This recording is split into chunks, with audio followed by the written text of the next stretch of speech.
Caros irmãos que participam do culto das quartas-feiras à noite, graça, misericórdia e paz. Também aqueles que participam eventualmente ou aqueles que não participam, mas que podem ainda participar, nós queremos saudá-los todos com a graça e a paz do Senhor Jesus. Nós estamos estudando a primeira carta do apóstolo João e na semana passada nós falamos da introdução e uma parte do primeiro capítulo. Hoje nós vamos dar continuidade a este estudo poderoso. Esta carta do apóstolo João não é uma carta pessoal como as outras duas, né? Segunda e terceira João. Não é uma carta pessoal no sentido de que não é uma carta dirigida a uma pessoa em particular ou uma igreja em particular. É uma carta geral. Na verdade, trata-se de um tratado religioso que defende a divindade do Senhor Jesus Cristo, que defende a prática do amor cristão como manifestação do caráter de Cristo e que defende a vida cristã levada a efeito em obediência à palavra do Senhor para testemunho junto ao mundo. É nesse sentido que a carta foi escrita e nós queremos aproveitar ao máximo essa carta do apóstolo João. Nós vamos fazer a leitura de alguns versículos aqui para a nossa meditação nesta noite. 1 João, capítulo 1, dos versículos 5 do versículo 5 até o 9.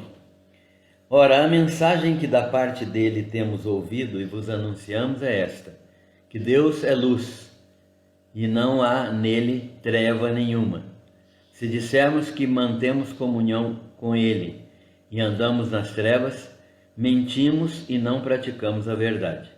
Se, porém, andarmos na luz como ele na luz está, mantemos comunhão uns com os outros, e o sangue de Jesus Cristo, seu Filho, nos purifica de todo pecado. Se dissermos que não temos pecado, a nós mesmos nos enganamos e a verdade não está em nós. Se confessarmos os nossos pecados, ele é fiel e justo para nos perdoar os pecados e nos purificar de toda injustiça. Se dissermos que não temos cometido pecado, fazemo-lo mentiroso e a sua palavra não está em nós. Vamos orar. Senhor, nós te agradecemos pelo privilégio de termos a tua palavra em nossas mãos. Louvamos o teu nome, porque o Senhor tem sustentado a nossa vida até aqui, tem nos preservado para a tua honra e para a tua glória. Nós te agradecemos pela oportunidade de estudar esta palavra juntamente com os irmãos e pedimos ao Senhor que abençoe o estudo desta palavra para que a ministração do teu Santo Espírito ocorra na nossa mente e no nosso coração e que nós sejamos apenas instrumentos do Senhor nesta transmissão. Nós oramos agradecendo ao Senhor por todas as tuas bênçãos, em nome do Senhor Jesus. Amém. O texto iniciado no primeiro versículo deste primeiro capítulo é um texto que mostra o apóstolo João falando aquelas comunidades da Ásia Menor. Essa carta é como se fosse uma circular que foi enviada a muitas igrejas, né? As igrejas da Ásia Menor. Parece-nos que no final do ministério do apóstolo João, já no final da sua vida, quando ele estava aí próximo de 95, 100 anos de idade, ele estava como líder, supervisor, apóstolo, supervisor de todo o trabalho na Ásia Menor. A Ásia Menor é uma região ao norte do continente da Ásia, que era uma província romana, que tinha muitas cidades ali, cuja capital era Éfeso. Então, de Éfeso, o apóstolo João dirigia-se a todas as igrejas por meio de cartas e por meio de algumas visitas pessoais que ele fazia também. Portanto, o apóstolo João estava mandando esta correspondência a todas as igrejas da Ásia. É como se ele estivesse hoje aqui falando conosco da seguinte maneira: olha, irmãos, eu estou tendo o privilégio de visitar a igreja de Cacoal e quero ressaltar algumas coisas. Eu quero dizer para os irmãos que, apesar de muita gente não acreditar em Cristo, não acreditar na sua encarnação, não acreditar que Ele é o Verbo que se fez carne, nós não estamos falando de uma visão, não estamos falando de uma miragem que nós vimos, que eu e os outros apóstolos vimos, ou sonhos. Nós estamos falando de algo real, algo material, algo que impressiona os nossos sentidos, cujos ouvidos, mãos e todos os sentidos foram juntos impressionados. E nós tocamos verdadeiramente na palavra da vida, porque a palavra da vida não é um anjo, mas ele é um corpo. A palavra da vida é Deus que se encarnou em Jesus de Nazaré. Portanto, o Verbo, a segunda pessoa da Trindade, se fez homem e habitou entre nós, e nós vimos a sua glória. Então eu estou dizendo para vocês uma experiência absolutamente real e verdadeira.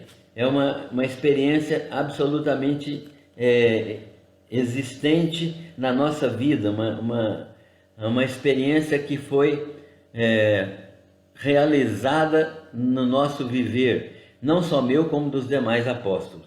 E eu estou, desta maneira, dizendo para vocês que Jesus Cristo é um ser vivo. Ele é Deus eterno que se materializou na forma humana, porque o Espírito Santo engravidou Maria, né? Maria, esposa de José, ficou grávida pela ação do Espírito Santo e por isso nasceu o nosso Salvador. Nós estamos falando então da vida eterna, que a vida eterna é uma pessoa. A vida eterna não é algo etéreo, não é algo assim que a gente fala, mas não sabe o que é, como se a gente estivesse falando de saudade, ou falando do vento, ou falando de qualquer outra coisa assim. A palavra vida eterna é uma palavra eterna, criadora, poderosa, que estava com o Pai, mas foi manifestada a nós, que convivemos com ela e testificamos verdadeiramente dela. Por isso, meus queridos irmãos de Cacoal, estou dizendo que tudo que estamos anunciando a vocês por meio desta carta é que vimos e ouvimos. Não tem nada inventado aqui, nós estamos falando daquilo que realmente aconteceu. Estamos anunciando para que vocês creiam. Eu estou falando a verdade porque eu estive com Jesus, eu vivi com Ele, eu toquei nele, nós tivemos um relacionamento humano normal e nós tínhamos amor genuíno uns pelos outros, e é por isso que nós podemos falar daquilo que temos visto e ouvido. E estamos anunciando para que vocês creiam. Vocês podem crer. Esta palavra que está sendo anunciada hoje a vocês é uma palavra que vocês podem crer porque ela é verdadeira. E tenham comunhão conosco. É importante porque por meio desta palavra vocês vão ter comunhão conosco. Quando vocês receberem esta carta, certamente eu já terei morrido há muitos séculos, mas vocês terão comunhão comigo e com os outros apóstolos por meio desta palavra, porque esta palavra é viva, verdadeira e eficaz. Ela é uma palavra real que toca as nossas vidas. E nós queremos que a igreja de Cacoal seja abençoada e a nossa comunhão seja fortalecida. Nós temos comunhão com os irmãos porque somos seres vivos que estamos agora aguardando a ressurreição do corpo para vivermos para sempre com Jesus, como os irmãos de Cacoal também têm essa esperança. Nossa comunhão é com o Pai e com seu Filho Jesus Cristo. Isto é, a nossa comunhão é com todos os que creem em Jesus Cristo e com todos aqueles que creem no Pai e no Filho. E a nossa comunhão é, portanto, com o Pai e com o Filho. A base da nossa comunhão, portanto, é que vocês possam regozijar-se em que a nossa comunhão é verdadeira. A comunhão que eu tenho com Jesus, meu Senhor, a comunhão que eu tenho com o Pai, meu Deus, é a mesma comunhão que eu posso ter com vocês após eu compartilhar a leitura desta carta. Então, quando vocês leem e estão acreditando naquilo que eu estou falando, a comunhão de vocês é comigo, que já estou na glória, e a comunhão é com Deus e com o seu Filho Jesus Cristo. É maravilhoso poder pensar, queridos, que João está dizendo que nós podemos ter comunhão uns com os outros, e esta comunhão está fundada não na presença física de João conosco, porque ele não está mais aqui, mas na presença do Espírito Santo que está nele, que está no Pai, no Filho e que está em nós também. É maravilhoso poder imaginar isso e saber que mesmo quando estamos separados, como nesta pandemia, nós podemos ter comunhão uns com os outros. E a nossa comunhão é com o Pai, com seu Filho Jesus Cristo, diz o apóstolo João. O apóstolo João continua dizendo, né? Escrevemos isto a vocês para que vocês também tenham alegria. Regozijem-se, porque a verdade é esta que nós estamos expondo. A base da nossa comunhão é a comunhão individual, isto é, não há possibilidade de alguém ter comunhão sem que individualmente tenha comunhão com o Pai. Ou seja, nenhum salvo deixa de ter comunhão, assim como nenhum não salvo pode ter comunhão. A base da nossa comunhão é individual, é a minha comunhão com o Pai e com o Filho, que me permite ter comunhão uns com os outros, com os meus irmãos de Cacoal e com os meus irmãos do passado. Portanto, a base da nossa comunhão é a comunhão individual de cada um de vocês, queridos de Cacoal, com o Pai e com o seu Filho Jesus Cristo. É por isso que eu estou escrevendo esta carta e anunciando a vocês isso, né? Que vocês têm comunhão de filhos, e essa comunhão de filhos é que nos torna todos irmãos em Cristo Jesus. Nós todos somos irmãos exatamente por causa disso, porque somos filhos do mesmo Pai. Sendo filhos do mesmo Pai, somos da mesma descendência. Louvado seja o nome do Senhor. E João agora, meus queridos, fala da mensagem ouvida. Ele explica direitinho o que ia acontecer, né? Ele explica que tudo aquilo que nós estamos recebendo hoje nesta carta é verdadeiro, e agora ele fala da mensagem que nós recebemos. Qual é a mensagem que foi ouvida de Jesus Cristo, que o apóstolo João ouviu de Jesus Cristo e que ele está nos transmitindo? Primeira mensagem, ele diz que aquilo que da parte dele ouvimos e temos ouvido e vos anunciamos é, primeiro, que Deus é luz. Deus é luz. O que significa que Deus é luz? Não há nele treva nenhuma.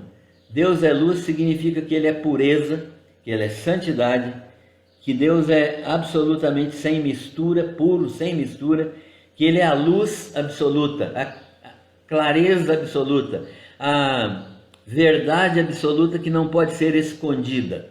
Deus é verdadeiro. Há uma relação vital entre aquilo que Deus é e aquilo que nós somos ou nos tornamos. Olha só, porque Deus é luz, nós vivemos na luz. Porque Deus é luz, nós também temos que ser luz. Jesus Cristo disse no Sermão do Monte que nós somos a luz do mundo. Nós não somos a luz principal, a fonte de luz. A fonte de luz é Deus, mas nós somos uma luz secundária que brilha por causa da fonte que está em nós. A fonte foi plantada em nós pelo poder do Espírito Santo. E agora nós podemos ter essa luz iluminando-nos e iluminando o mundo através de nós e por meio de nós. Então há uma relação vital entre aquilo que Deus é e aquilo que nós somos, ou aquilo que nos tornamos. Nós nos tornamos filhos de Deus e nos tornamos emitentes de luz, porque a luz do céu veio habitar em nós. Nós podemos então emitir luz para que aquelas pessoas do mundo vejam a nossa luz. Irmãos, é importante demais isso que João está falando. Ele está dizendo que nós somos luz e que precisamos brilhar. E agora já fica uma pergunta aqui. Se depender do seu brilho, as pessoas vão ver Jesus? Se depender da sua manifestação luminosa, se depender daquilo que você faz como filho de Deus, as pessoas vão conhecer Jesus? Isso é muito necessário ser respondido, é muito importante ter essa resposta. Deus é luz, continua o apóstolo João. Não é possível ter comunhão com Ele e andar em trevas. Outra pergunta básica: se você anda em trevas, se você ainda não está vivendo na luz de Deus, é necessário reavaliar então o seu caminho, porque se Deus é luz e Ele habita em nós, não é possível ter comunhão com Ele, com Deus, e andar em trevas. Ter comunhão com Deus se reflete numa conduta humana reta, santa e pura. Se você não tem uma conduta reta, sem defeito, sem erro, pura, uma conduta que não se mistura com o mundo, e uma conduta santa, isto é, que busca crescimento espiritual e santificação, busca semelhança com a vida de Jesus Cristo. Se você não tem estas coisas, então você precisa mudar, se arrepender e ser transformado pela luz de Deus. O apóstolo João continua dizendo que quando andarmos em trevas, isto é, quando andamos em trevas, isto é, quando nossas ações, as nossas atitudes, os nossos pensamentos não refletem o caráter de Deus, então estamos andando em trevas, então somos mentirosos e estamos pecando. Não é possível dizer que somos crentes e andarmos em trevas, com ações, atitudes e pensamentos que não refletem o caráter de Deus. Então, se fazemos isso, somos mentirosos, andamos em trevas e estamos pecando. É isso que ele diz. Se dissermos que mantemos comunhão com ele e andarmos nas trevas, mentimos e não praticamos a verdade. Se porém andarmos na luz como ele está, então mantemos comunhão uns com os outros, e o sangue de Jesus Cristo, seu Filho, nos purifica de todo pecado. É um texto maravilhoso este, e o apóstolo João continua dizendo: o pecado existe e é uma realidade. O pecado existe, é uma realidade. Não adianta dizer que nós não pecamos, porque é uma realidade maligna que entra em nossa mente, que entra em nosso coração, que contamina nossas ações, nossos sentimentos, nossas emoções, nossas motivações. Até aquilo que vamos fazer ainda, a motivação pode ser inadequada. Muitas vezes fazemos coisas boas com a motivação errada. Fazemos coisas boas para nosso engrandecimento, para aparecermos, para sermos reconhecidos pelas pessoas. Isso é uma situação grave, porque a motivação não é correta, a motivação é pecaminosa. E isso nos coloca contra Deus.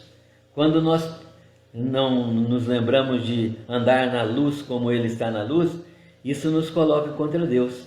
Se dissermos que não temos pecado, nós mentimos e não há verdade em nós. E somos colocados contra Deus por causa desta falta de conhecimento. Nós somos colocados de uma maneira que Deus se entristece conosco.